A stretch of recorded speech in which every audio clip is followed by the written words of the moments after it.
We have been continually told that the consumption of foods rich in calcium will strengthen the bones, but the incidences of osteoporosis kept rising.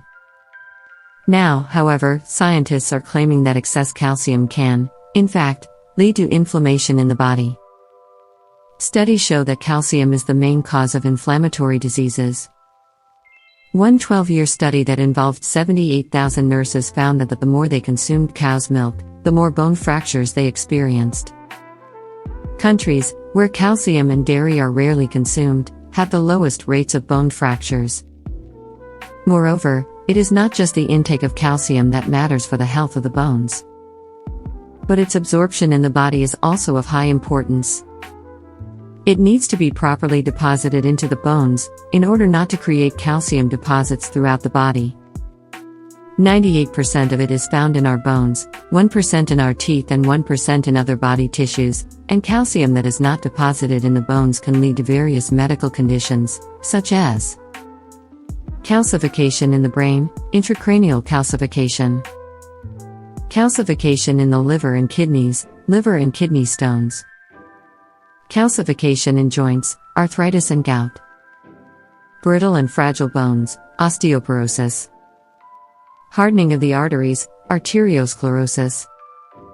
Calcium toxicity is a complex issue, and there are numerous different factors that play a role in the distribution and absorption of calcium in the bones, blood, or elsewhere in the body. You need to consider the following. Calcium absorption is reduced by a very high fat intake and artificial food additives from processed foods. Long-term medication, excessive sugar and salt intake, and stress deplete the body with various minerals needed for calcium absorption. Nutrient cofactors. For a healthy formation of the bones, we need magnesium, copper, boron, manganese, zinc, silicon, and phosphorus.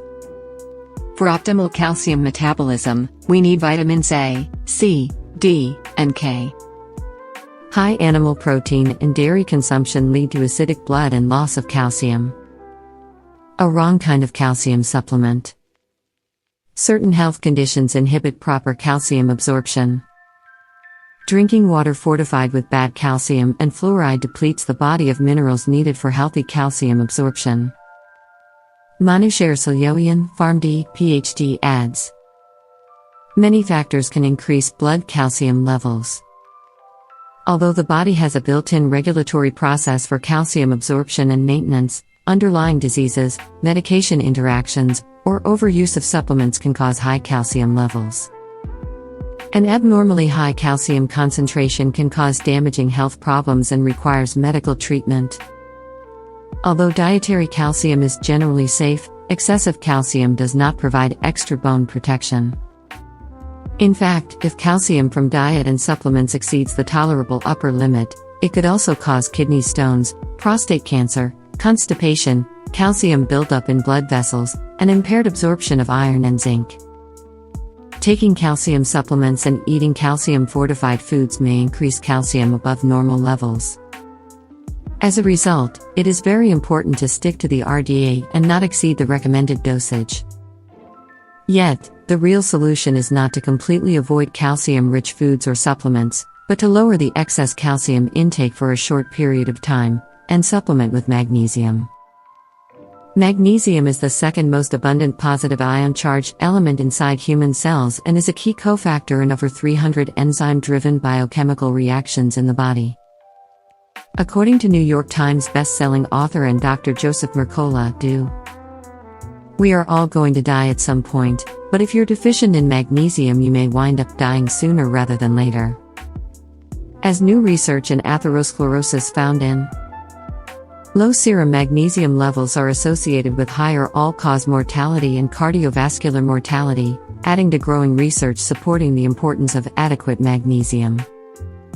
It is essential in two complex processes in the body, and its deficiency can lead to severe health issues. One of its main functions is to help the absorption of calcium in the body and thus support the bone-building process. In the absence of magnesium, calcium can be malabsorbed and deposited in various body parts, instead of the bones, causing calcification. In her book, The Magnesium Miracle, Dr. Carolyn Dean explains, with magnesium being actively required by 600 to 700 enzyme systems in the human body. Internal functions that reduce inflammation with the help of magnesium are being newly discovered every year. For example, magnesium has been found to be a natural calcium channel blocker, which is crucial because calcium in excess is one of the most pro-inflammatory substances in the body. Ideally, the dietary ratio of calcium-magnesium should be 1:1. However, due to magnesium depletion caused by environmental toxins and various other factors, an average diet today has a shocking 10:1 ratio of calcium to magnesium. The 1:1 ratio should not just be in supplements form, but in the combination of diet, water and supplements.